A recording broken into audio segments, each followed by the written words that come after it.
Everybody cheered promises of safer streets, healthier families, and just say no campaigns. Fast forward 4 decades, the US locks up more people per capita than any nation on earth. Entire communities bear the scars. And most of those men and women locked away for nonviolent drug offenses, possession, minor distribution, or simply cash stamp paraphernalia. Meanwhile, alcohol kills roughly 95,000 Americans per year, tobacco a staggering 480,000, and prescription opioids, legal, regulated, claim around 70,000 lives annually. Compare that to cocaine, 20,000 deaths, methamphetamine, 25,000, heroin toward 15,000, and fentanyl, 70,000. And it's clear this isn't about saving lives.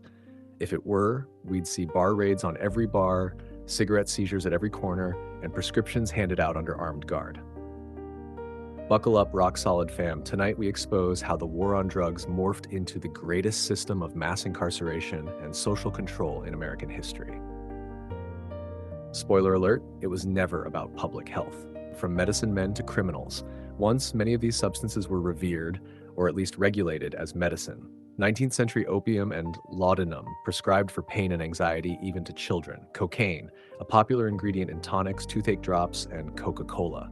Marijuana, listed in the US Pharmacopoeia until the Marijuana Tax Act of 1937. Isaiah 5:20, KJV, "Woe unto them that call evil good and good evil, that put darkness for light and light for darkness." Rebranding these plants from medicines to menaces didn't happen organically. It took deliberate campaigns, smear films like Reefer Madness, and legislative backroom deals. Today, politicians rally under the banner of public safety, while nonviolent users, people who never hurt another soul, rot behind bars for decades. The political gamble and the CIA connection. Amid civil rights riots and rising street crime, Nixon declared drugs public enemy number one in 1971. That was just Act 1. Act 2?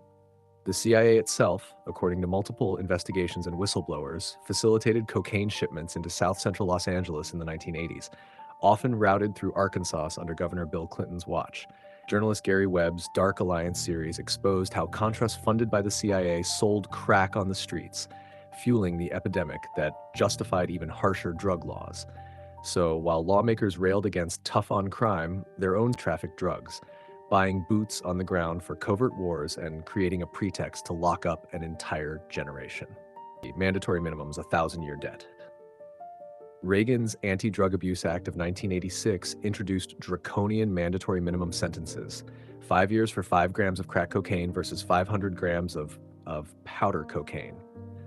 25 years to life for 3 convictions, even nonviolent. Judges lost discretion, communities lost fathers, mothers, sisters, and sons. Proverbs 29:2 KJV, "When the righteous are in authority, the people rejoice, but when the wicked beareth rule, the people mourn." By shipping nonviolent offenders into prison en masse, the righteous facade concealed a punitive machine churning out human collateral. Meanwhile, alcohol and tobacco, legal, taxable, glide by unchecked. Prison industrial complex, profits behind bars. Prison populations exploded from 300,000 inmates in 1980 to over 2 million today. Who cashes the checks? Private prison corporations. Core Civic, Geo Group lobbied for longer sentences and guaranteed occupancy. For-profit probation and parole companies bill counties per client, per ankle monitor, per court appearance. Police departments chase grants tied to arrest quotas, asset forfeiture, and drug interdiction success. Locking people up became a booming industry and a powerful lever to suppress dissent in targeted neighborhoods. Stop and frisk laws funneled young men into the system. Asset forfeiture seized homes and bank accounts without conviction. For I know your manifold transgressions and your mighty sins. They afflict the just, they take a bribe, and they turn aside the poor in the gate. But this isn't justice. It's legalized extortion and social cleansing under the guise of crime prevention. Surveillance and social control. Once convicted, the control doesn't end at the prison gates. Data sharing between law enforcement, schools, and welfare agencies labels at-risk youth. Ankle monitors and remote monitoring apps track mundane behavior, curfews, travel, even sleep patterns. Felony disenfranchisement strips voting rights until rights are earned back, often decades later. A criminal record becomes a lifelong scarlet letter, guaranteeing compliance through fear of renewed incarceration. Illusion of toughness versus reality. Politicians strut in front of cameras, bragging, "We're locking them up," while raw data tells another story. Recidivism rates hover near 60%. Prisons recycle the same people at staggering cost. Overdose deaths for legal substances dwarf illicit ones. Alcohol, 95,000 a year. Tobacco, 480,000 a year. Prescription opioids, 70,000 a year. Fentanyl, 70,000 per year. Heroin, 15,000 a year. Methamphetamine, 25,000 a year. Cocaine, 20,000 a year. If this war were really about saving lives, we'd see prohibition on booze, tobacco taxes skyrocketing, and doctors under federal investigation. But no, public health plays second fiddle to public control. Reform rising. States and cities begin to see the writing on the wall. Marijuana legalization in 19 states shows tax revenue, not prison revenue. Drug courts divert low-level offenders into treatment, not prison. Record expungement initiatives restore rights for thousands, but can't erase the lost years. Yet federal law still classifies marijuana as Schedule 1, no medical use, high abuse potential. The same law that birthed the prison boom remains in place.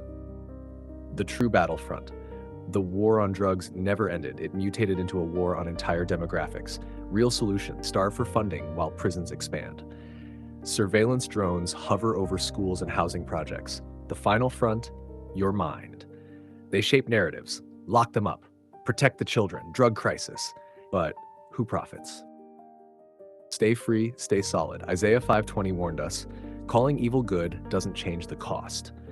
The war on drugs traded true healing for steel bars. It's time to call for a genuine public health approach. Invest in recovery, restore rights, and rebuild lives shattered by punitive policy. Stay compassionate, stay courageous, stay rock solid.